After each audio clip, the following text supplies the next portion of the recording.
आज के इस टॉपिक में हम बात करेंगे एक बड़ा ही इम्पोर्टेंट रूल है जिसको बोलते हैं ऑफ बो प्रिंसिपल। ठीक है, एक ऐसा प्रिंसिपल जिसके बेसिस पे हम आगे जाकर कॉन्फ़िगरेशन को लिख सकते हैं। ठीक है, अब किसी एलिमेंट की कॉन्फ़िगरेशन अगर लिखनी है, हमने अभी तक देखा कि क्वांटम नंबर क्या है, कि ऐसी चीज़ जो लास्ट में हमने देखा टॉपिक के अंदर कि जो हमें एड्रेस प्रॉपर बताते हैं। ठीक है, क्वांटम नंबर्स क्या थे, 4 तरह के थे, N, L, M and S. ठीक है, इन चारों ने मिलके क्या बताना है, complete address of an electron.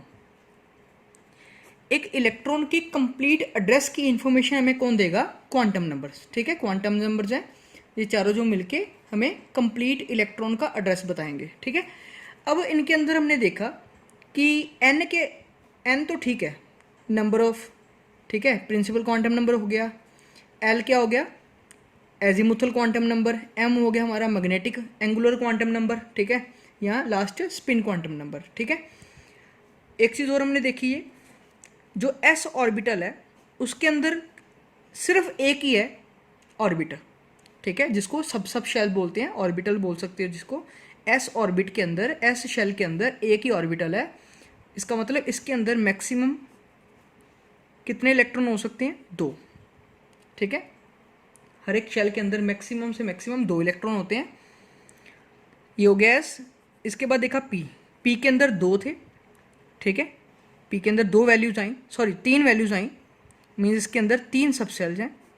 इसका मतलब हर एक के अंदर टोटल करें तो टोटल हो गया 6। ठीक है, ये आ गई हमारी नंबर ऑफ ऑर्बिटल्स और ये आ गए हमारे नंबर ऑफ इलेक्ट्रॉन्स। ठीक है, एस के अंदर एक ऑर्बिटल है तभी उसमें 2 इलेक्ट्रॉन, पी के अंदर 3 ऑर्बिटल है उसमें आ गए 6 इलेक्ट्रॉन। इसके बाद आएगा डी के अंदर कितने हैं, डी के अंदर 5 ऑर्बिटल है तो इसके अंदर 10 इलेक्ट्रॉन। एफ के अंदर इसी तरह से 7 ऑर्बिटल है, उसके अंदर 14 इलेक्ट्रॉन्स। ठीक है, इस तरह से हम इनमें इलेक्ट्रॉन को फिल कर सकते हैं। ठीक है, अब सबसे पहले तो इलेक्ट्रॉन को तो बाद में फिल करेंगे, ये तो देखेंगे कि कैसे कैसे ये सब कुछ आया। पहले तो हमें ऑफबो वर्ड का मतलब पता होना चाहिए कि ये प्रिंसिपल कर रहे हैं जो, इसका मतलब क्या है। सबसे पहले जो वर्ड ऑफबो है ये एक जर्मन वर्ड है। ठीक है, ये एक जर्मन वर्ड है जिसका मतलब क्या होता है, बिल्डिंग अप। ठीक है, एक ऐसा वर्ड है जर्मन में जिसको ऑफबो कहते हैं, जिसका मतलब क्या है, बिल्डिंग अप। मतलब इसी से हम क्या करेंगे, किसी भी एलिमेंट की कॉन्फ़िगरेशन को लिख सकते हैं। ठीक है, इसने क्या स्टेट किया, इसने कहा कि in any ground state atom the orbitals are filled in order of their increasing energies. क्या कहा इसने कि किसी भी एटम की, अगर हमने किसी एटम की कॉन्फ़िगरेशन को लिखना है तो उसके लिए हमें क्या करना पड़ेगा, उसकी मिनिमम एनर्जी से शुरू करेंगे, मैक्सिमम एनर्जी की तरह मूव करेंगे। ठीक है, मिनिमम से मैक्सिमम एनर्जी की तरफ मूव करेंगे तो इस तरह से लिख सकते हैं उनकी शेल को।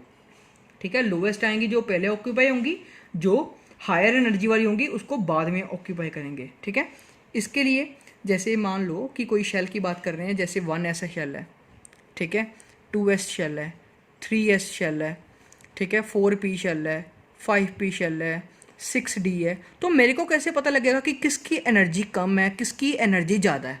अगर मान लो आपको मैं कहता हूँ कि बताओ इनमें से सबसे पहले किसको फिल करूँ, जो सबसे पहली एनर्जी, ऑब्बो ने ये कहा कि सबसे जिसकी लोवेस्ट एनर्जी है उसको सबसे पहले करेंगे।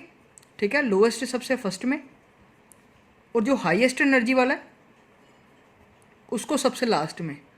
अब प्रॉब्लम तो ये आ गई ना कि ये डिसाइड कैसे करेंगे कि लोवेस्ट कौन सा है और हाईएस्ट कौन सा है। इसके लिए ओब्बो ने एक टेबल बना के दिखाया। ओब्बो ने क्या किया, ओब्बो ने एक इस तरह से एक टेबल बनाया। ठीक है, मैं आपके सामने बना रहा हूँ, 1s, 2s, 3s, 4, 5s, 6s। ठीक है, इसके बाद 2p, 3p, ठीक है, ऊपर एक p छोड़ दिया। ठीक है, देन 2 से start, 2p, 3p, 4p, 5p 6p, ठीक है। फिर से एक छोड़ देना, 3d 4d 5d 6d, ठीक है। अगेन 4f 5f और 6f, ठीक है। जितना मर्जी आगे तक लिख सकते हो, ठीक है। फिलहाल इतना काफ़ी है 6x तक। अब इसके बारे में बात करें तो इसमें हमने इस तरह से एरोज लगाने हैं, इस तरह से, ठीक है। सबसे पहले एरो, दूसरा, ठीक है, बिल्कुल पैरेलल चाहिए, थर्ड वन, फोर्थ, फिफ्थ आ गया, सिक्स्थ, एंड इसी तरह से लास्ट तक, ठीक है। इस तरह से इस चीज़ को ऑफबो ने अपने प्रिंसिपल में मेन स्टेटमेंट को इसी चीज़ के ऊपर बेसिस पे एक्सप्लेन किया हुआ है। इसने क्या कहा कि पहले सबसे पहले लोएस्ट वाले आएंगे। अब इस तरह से अगर आप चार्ट या टेबल ड्रॉ करोगे या कुछ भी आप इसको कह लो, ठीक है, अगर इस तरह से आप इसको अरेंज करोगे तो सबसे पहले कौन आएगा, 1s, ठीक है। ऊपर से स्टार्ट करेंगे, नीचे की तरफ आना है। सबसे पहले आएगा 1s, इसका मतलब 1s को सबसे पहले फिल करना है। देन उसके बाद आ जाएगा 2s, ठीक है। देन उसके बाद आ जाएगा, ठीक है, 1s यहाँ पर, ये हो गया। उसके बाद यहाँ पर आए तो ये कंप्लीट कर दिया, ठीक है। देन आगे ये एरो ख़त्म, ये ऊपर नेक्स्ट थर्ड में आगे सबसे पहले 2p, देन उसके बाद 3s, ठीक है, फिर से एरो ख़त्म, फिर देन 3p, फिर 4s, फिर 3d, आगे लिख रहा हूँ यहाँ पे, देन आगे 4p, 5s,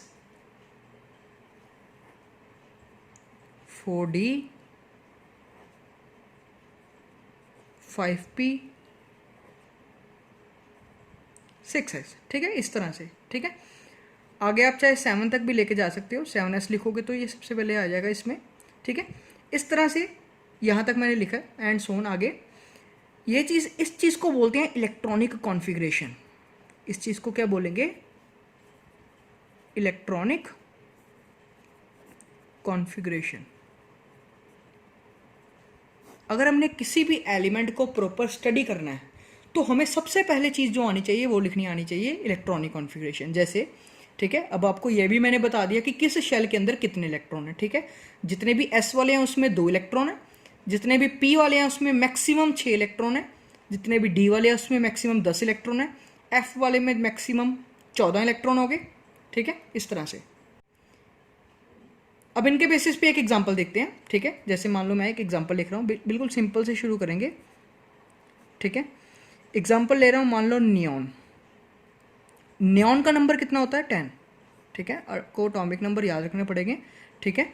neon means 10 number. 10 की कैसे लिखेंगे, सबसे पहले लोवेस्ट से शुरू करेंगे इसके अकॉर्डिंग, ठीक है। आपको याद रख लो, ठीक है। 1s में s ऑर्बिटल आ गया, s में ऑर्बिटल में मैक्सिमम इलेक्ट्रॉन 2, ठीक है, 1s2।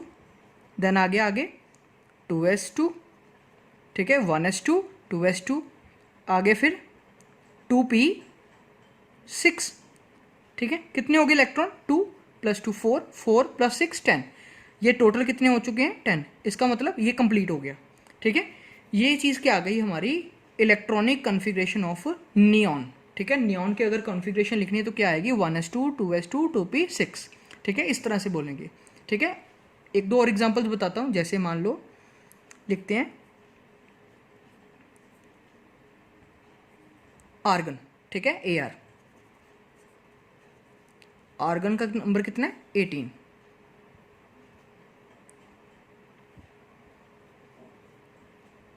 सबसे पहले 1s2 2s2, ठीक है, इसके अकॉर्डिंग। फिर देन आएगा 2p6, 1s2 2s2 2p6, then 3s2 3p6, ठीक है। देखो कितने हो गए, 2 + 2 4, 4 + 6 10, 10 + 2 12, 12 + 6 18, यहाँ पर पहुँच के ये 18 हो चुके हैं। इसका मतलब इसको आगे नहीं लिखना, ठीक है। ये चीज़ हो गई हमारी आर्गन की इलेक्ट्रॉनिक कॉन्फ़िगरेशन। इस तरह से हम किसी भी एलिमेंट की कॉन्फ़िगरेशन लिख सकते हैं, ठीक है। अगर मान लो किसी एलिमेंट के अंदर जितने यहाँ पर इलेक्ट्रॉन मान लो मैंने लिखे, ये तो पूरे पूरे आ रहे हैं ना यहाँ पर, ठीक है। अगर मान लो इसमें कम हो, जैसे कोई एग्जांपल ले रहा हूँ, जैसे कार्बन, कार्बन का एटॉमिक नंबर होता है 6, ठीक है। अब कार्बन की कॉन्फ़िगरेशन किस तरह से लिखेंगे, 1s2 2s2। अब अगर मैं 2p 6 लिख दूंगा तो ये तो फिर 10 हो गया, ठीक है। इसका नंबर 6 है, 2p 6 तो लिख नहीं सकता। अब मैंने कितने लिख चुका हूँ, 2 + 2 4, अब बचे कितने 2, तो इसलिए मैं इसमें क्या लिखूंगा 2, ठीक है। अब इसको 6 लिखने की ज़रूरत नहीं है। 6 का मतलब था ये कि इसमें मैक्सिमम नंबर ऑफ इलेक्ट्रॉन्स जो हैं वो 6 हो सकते हैं। बट फिलहाल कार्बन के केस में इसमें 6 नहीं है, इसमें 2 इलेक्ट्रॉन्स हैं, ठीक है। इस तरह से और एक एग्जांपल देखते हैं, जैसे सोडियम का नंबर 11 है, कॉन्फ़िगरेशन लिखे तो 1s2 2s2 2p 6। अब देखो 2 + 2 4 + 6 10, मतलब अभी ने पूरा नहीं हुआ, ठीक है। इसका मतलब अगली शेल आएगी 3s। तो 3s के अंदर अब मैक्सिमम 2 आएंगे, बट मैं यहाँ पर क्या लिखूँगा, सिर्फ 1, क्योंकि 2 लिखने पर ये 12 हो जाएगा तो मेरा ये बढ़ गया। तो फिलहाल ये 11 है, इसलिए मैंने यहाँ पर 1 लिख दिया, ठीक है। ये मेरी हो गई सोडियम की इलेक्ट्रॉनिक कॉन्फ़िगरेशन, ठीक है। 1s2 2s2 2p6 and 3s1, ठीक है। इस तरह से हम किसी भी एलिमेंट के अंदर, चाहे कोई छोटा एलिमेंट हो चाहे कोई बड़ा एलिमेंट हो, ठीक है, एटॉमिक नंबर चाहे उसका 1 हो चाहे उसका 114 हो, जितने मर्जी एलिमेंट्स हैं पूरे पीरियोडिक टेबल के अंदर, जितने भी एलिमेंट्स हैं, चाहे आप जिसकी मर्जी कॉन्फ़िगरेशन लिखनी हो, आपको इसी चीज़ के बेसिस के ऊपर करना पड़ेगा, ठीक है। आपको इस चीज़ को मेन रखना है, ठीक है। अगर तो आप इसको याद रख सकते हो 1s2 2s2 2p6 3s2 3p6 4s2 इस तरह से, तो बेटर है। अगर नहीं याद रख सकते, आपको याद नहीं रहेगा, तो आप क्या करो, जब भी आपको पेपर में कभी कोई क्वेश्चन आए तो आप रफ में इसको ड्रॉ कर लो, ठीक है। इस तरह से शेल्स शो कर कर उसमें एरो ड्रॉ करो, तो उससे आपको पता लग जाएगा कि आपकी कॉन्फ़िगरेशन कभी भी गलत नहीं होगी, ठीक है। इस तरह से आप कर सकते हो। ये हो गया ऑफ द प्रिंसिपल।